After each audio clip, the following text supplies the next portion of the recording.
Today we are making some fish and grits, y'all. Get into it. So I have a flavor profile that I'm using today. It is going to be some Old Bay, some Seafood Magic, and some Tony and chicharrones. I put about a tablespoon of each in a pot. Then I'm going to add 2 full sticks of butter. I'm going to bring that to a boil. Want to make sure the sediments fall to the bottom and the fat rises to the top so we can strain it and have a nice Cajun butter sauce to put on our fish. So do this first. As you can see, there is some separation. You want to go ahead and try to take as much off at the top of it with a spoon. And then what I do is I take a strainer, I pour it in a little bowl, get whatever top sediments off, leave the bottom ones in, and you have that clear butter there.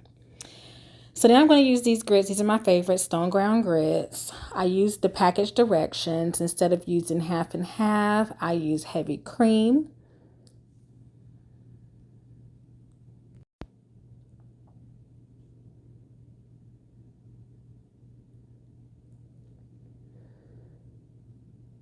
I added in the water, and then I'm going to add a half a stick of butter and some salt and pepper.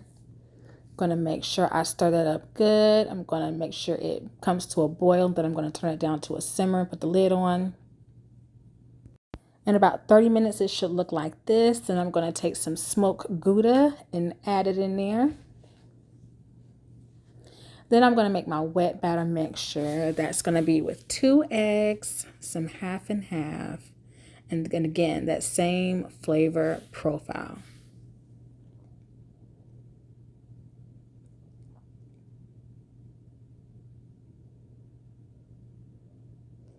And then I'm going to come in here with my seafood breader, my flour, and some cornstarch. I'm going to use a half a cup of each of those.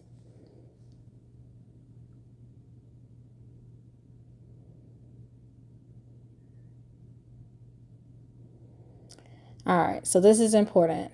Make sure your cutting board is secure. You do not want it to slip with a knife in your hand.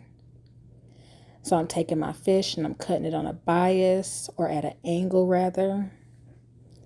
Instead of that same flavor profile, in addition to that, I'm adding some onion powder and some garlic powder. I'm going to season it real good, and then I'm going to make sure we rub it in. Now make sure you rub it in like you mean it to, okay?